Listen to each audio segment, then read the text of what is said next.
नमस्कार आप सभी को बहुत स्वागत है आपका हमारे यूट्यूब चैनल पर। और आज अपने वीडियो सेशन को आगे बढ़ाते हैं और एक छोटी सी पामिस्ट्री की वीडियो पर डिस्कशन करते हैं। आपने देखी होंगी प्रीवियस वीडियोस जहाँ पे मैंने फायरी हैंड और वाटरी हैंड के बारे में बताया होगा, जो कि square palm sorry rectangle palm से रिलेटेड है, लॉन्ग और शॉर्ट फिंगर्स के साथ। उसको आप जाके देख सकते हैं। आज हम करेंगे एयरी हैंड की बात, है ना। आप थोड़ा सा एयरी हैंड को समझना भी पड़ेगा। देखो एयरी हैंड कैसा होता है, आपकी जो पाम होती है इसको हम हथेली बोलते हैं। ये आप देखेंगे ना, ये हथेली होती है। ये हथेली रेक्टेंगल शेप में, सॉरी स्क्वायर शेप में होगी ये आपकी। और जो ये आपकी उंगलियां होंगी ये लंबी होंगी। ये आप पीछे की साइड यानी बैक साइड से नहीं देखेंगे, ये आप फ्रंट साइड से देखेंगे। एलिमेंट्री हैंड के टाइप्स हैं ये, इसको हम हमेशा फ्रंट साइड से देखेंगे, इसको हम बैक साइड से नहीं देखेंगे। बैक साइड से भी हैंड के टाइप्स होते हैं, लेकिन अगर हम कहें कि ज़्यादा अच्छा रिजल्ट किससे आता है तो वो एलिमेंट्री हैंड से आता है। तो इसमें 4 टाइप्स के हैंड बताए गए हैं, जिसमें वाटरी और फायरी मैं डिस्कस कर चुकी हूँ। आज मैं एयरी डिस्कस करूंगी। तो मैं एक स्क्रीन शेयर कर लेती हूँ और आपको एक बार हल्का सा बता देती हूँ, उसके बाद फिर हम डिस्कशन अपना स्टार्ट करते हैं। चलिए आप लोग भी अपने हाथ देखो, चेक करना थोड़ा सा मुश्किल हो जाता है कई बार हमें, क्योंकि हम जब इस फील्ड में नहीं होते हैं तो हमें लगता है कि पता नहीं ये स्क्वायर हैंड और रेक्टेंगल हैंड को कैसे समझें। पाम होगा आपका, ये जो आपका पाम होगा ये होता है स्क्वायर। और इसके ऊपर जो फिंगर्स होती हैं वो पाम की तुलना में, ऐसा नहीं है कि दूर से देखने में किसी की उंगलियां लंबी लग रही हैं तो आप उसको एयर हैंड बता दोगे, नहीं। पाम का जब तुलना करेंगे आप तो मणिबद्ध से लेकर और सैटर्न फिंगर, क्योंकि सैटर्न फिंगर सबसे लंबी होती है, तो जहां से आपका मणिबद्ध रेखा शुरू है वहां से सैटर्न फिंगर जो भी सबसे लंबी फिंगर होगी उसके लास्ट फेलिंज तक जाएंगे आप, है ना। यहाँ से यहाँ तक को मापेंगे और यहाँ से यहाँ तक को जब मापेंगे तो फिंगर थोड़ी सी लंबी, ऐसा नहीं कि बहुत लंबी दिखेंगी, ऐसा किसी की नहीं होती है। इसको हम कहेंगे square palm plus long finger. ये हो जाएगा हमारा एयरी हैंड। अब जैसे कि आपको नाम से पता चल रहा है कि भाई ये एयर है। एयर का मतलब क्या होता है, हवा। अब हवा को कभी ध्यान से हवा के बारे में सोचेगा, यहाँ मैं एयरी हैंड की बात करूंगी। देखो हवा, आप कितने भी दरवाजे खिड़कियां अपने घर के बंद कर लीजिए, कहीं ना कहीं से थोड़ा बहुत बारीकी हवा आती ही आती है। जब बहुत ज्यादा आंधी तूफान आता है तो हम लोग क्या करते हैं कि धूल मिट्टी हमारे घर में ना घुसे, हम सब दरवाजे खिड़कियां बंद कर लेते हैं। लेकिन उसके बाद भी आप देखेंगे थोड़ी बहुत डस्ट रह जाती है। तो इसका मतलब हवा तो हर छोटी से छोटी चीज में पास हो सकती है और सब कुछ हवा ही तो है। ये इससे भी आप समझ सकते हैं। इससे हम क्या क्वालिटी निकालेंगे, अगर हम सिम्टम्स और क्वालिटीज को मिला देंगे तो हमारे हम चीजों को रटेंगे नहीं और हम चीजों को इजीली समझ पाएंगे। इसके थ्रू हम क्या क्वालिटी देख सकते हैं कि ये लोग ना बहुत बहुत बहुत बारीकी में विश्वास करते हैं। बारीकी मतलब हर किसी किसी चीज को ना ढूंढ के निकाल देना, यानी फैक्ट फाइंडिंग की आदत होती है इनको, तथ्यों को बारीकी से खोजना। अब ये अगर करियर में आ जाए तो बहुत ही अच्छी बात है, क्या भाई रिसर्चर हो सकते हो आप बड़े, है ना। क्योंकि आप तथ्यों को खोज रहे हो, ज्योतिष के लिए ये कॉम्बिनेशन, मतलब ये हैंड बड़ा अच्छा हो सकता है। लेकिन घर परिवार में अगर आप ये करने लगो, हर चीजों में बारीकी देखने लगो, तो कई बार वो रिलेशनशिप में इश्यूज भी क्रिएट कर देता है।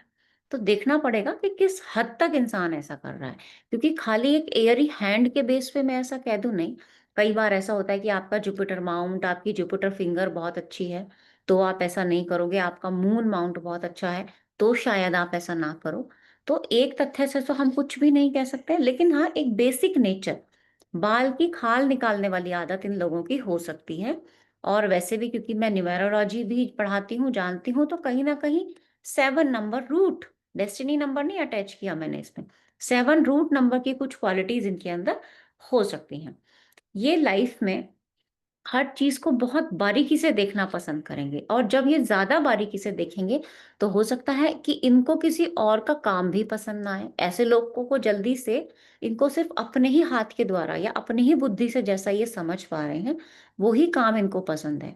या ये दूसरों को उस नजर से देखते हैं कि भाई जैसा काम मैंने किया वैसा ही सामने वाले को करना चाहिए। लेकिन ऐसा तो नहीं होता, हर एक का हाथ का प्रकार भी तो अलग हो सकता है। तो वो क्यों आपकी तरह बने, वो अपने अनुभव से सीखेगा, आपने अपने अनुभव से सीखा है ना। आप अपना अनुभव तो उसके ऊपर नहीं थोप सकते ना।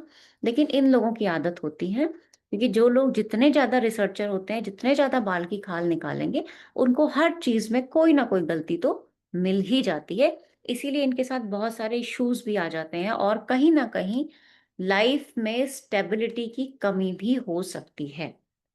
तो इनके लिए हम यहाँ पे एक सजेशन क्या दे सकते हैं कि आप जॉब ज़्यादा करें, मतलब जॉब को ज़्यादा प्रेफ़र करें। बिज़नेस क्यों नहीं कह रहे हैं हम? क्योंकि आपको किसी का काम पसंद ही नहीं आएगा और जितना बारीकी से कोई इंसान काम करेगा, उसको उतना ही ज़्यादा टाइम भी लगेगा। तो हर काम में टाइम टेकिंग बहुत ज़्यादा टाइम लेते हैं ये हर काम को करने में। क्योंकि आप देखो, आप तथ्यों को जानना चाहते हो, गहराई से समझना चाहते हो, रिसर्च फील्ड में जाना चाहते हो, तो आपको तो बहुत ज़्यादा टाइम लगने ही वाला है। तो इनके अंदर डिसिप्लिन की थोड़ी कमी भी रहती है। 1 दिन का काम 4 दिन में हुआ, 5 दिन में हुआ। अब बिज़नेस में कई बिज़नेस ऐसे होते हैं जिसमें ये सब चीज़ें नहीं चलती, कुछ ऐसे होते हैं जिसमें ये सब चीज़ें हो सकती हैं, है ना?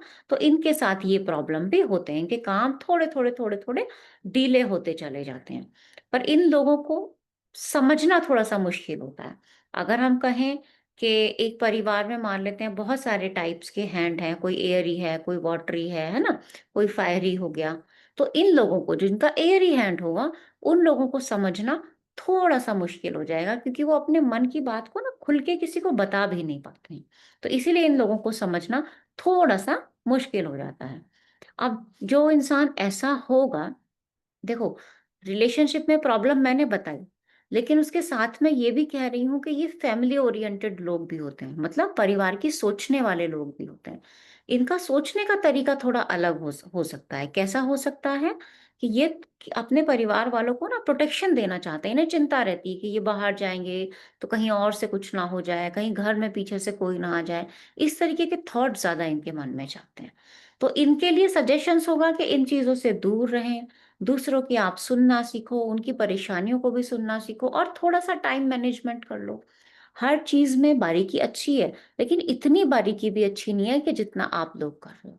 तो हैंड के टाइप से, हैंड के प्रकार से, ऊपर-ऊपर से देखने में हम 40 से 50% तक उसके हाथ को अच्छे से समझ पाते हैं, बिना लाइन, बिना माउंट्स और आपका बिना बैक हैंड देखे, बिना नाखून देखे, इतना आप इज़िली समझ पाओगे। ये होगा उनका बेसिक बिहेवियर। और जब हमें बेसिक बिहेवियर पता चल जाएगा, क्योंकि जब हम करियर का निर्धारण पामिस्ट्री में करते हैं, तो सबसे पहले हम हैंड के टाइप देखते हैं। जैसा इंसान होगा उसका करियर कहीं न कहीं उससे मैच करता होगा या उसको वो करियर करना चाहिए, उसको वो लाइन परस्यू करनी चाहिए, हम उसको ये सजेशन दे सकते हैं। अगर ऐसे इंसान को अगर हम कोई ऐसा करियर दे दें जिसमें फास्ट एक्शन की ज़रूरत है, तो वो तो नहीं कर पाएगा, वहाँ उसको फ्रस्ट्रेशन हो जाएगा, इसका मतलब वहाँ उसको जॉब या करियर में इश्यूज़ आ सकते हैं। है ना? तो हमें ये सब बेसिक चीज़ें पहले समझनी होंगी। अभी तो मैं आपको यूट्यूब के माध्यम से बहुत छोटा-छोटा, छोटा-छोटा समझा रही हूँ, ताकि आप बोर भी ना हो। लंबा समझा दूँगी एयरी हैंड तो कम से कम 1 घंटे का टॉपिक हो सकता है, तो उसमें थोड़ी दिक्कत हो जाएगी। तो थोड़ा-थोड़ा समझाऊँगी, आप इस हैंड को देखने की कोशिश कीजिए।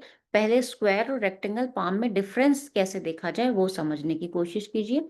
बहुत जल्दी पामिस्ट्री का कोर्स आएगा, मेरे ख्याल से इस विंटर्स तक शायद आ जाएगा। तो जो लोग भी इच्छुक होंगे वो बिल्कुल जॉइन कर सकते हैं। साथ में न्यूमेरोलॉजी, टैरो और पामिस्ट्री और एस्ट्रोलॉजी की भी टीचिंग्स और कंसल्टेशंस दी जाती हैं। तो अगर कोई इच्छुक है तो वो नंबर पे संपर्क करें, ईमेल करें या ऑफ़िस कॉल कर सकते हैं। आज के लिए इतना ही रखते हैं। बहुत धन्यवाद।